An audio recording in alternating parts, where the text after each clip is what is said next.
پاکستان کی chief justice کی کرسی پہ جو بندہ بیٹھا ہے جس کا نام قاضی فائد عیسیٰ ہے، یہ کائنات کا سب سے بڑا جاہل ترین انسان ہے، اور سب سے بڑا الو کا پٹھا یہ ہے جس کو اتنا ہی نہیں پتا آئین کو پہلے رکھنا ہے یا اسلام کو پہلے رکھنا ہے۔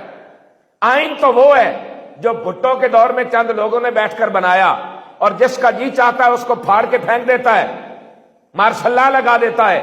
تمہارے آئین کو جو یہی حیثیت ہے، لیکن اسلام اس کا آئین وہ ہے جو خود خدا نے عطا فرمایا، محمد رسول اللہ نے نافذ فرمایا۔ جناب فائد عیسیٰ صاحب کان کھول کے سن لے، ہمارا منہ مت کھلوائیں۔ ہم جانتے ہیں ان لوگوں کو بھی کہ ایک عورت اپنا کیس لے کر گئی اور جج نے اس کے ساتھ زنا کیا، تب آپ کا آئین کہاں تھا؟ اور پھر نوجوان لڑکیاں وہ یوں کر کے کتبے پکڑ کے کھڑی ہیں اسلام آباد، اور ساتھ کہہ رہی ہیں کہ ہمیں انصاف اس وقت تک نہیں مل سکتا جب تک کسی جج کے ساتھ رات نہ گزاریں۔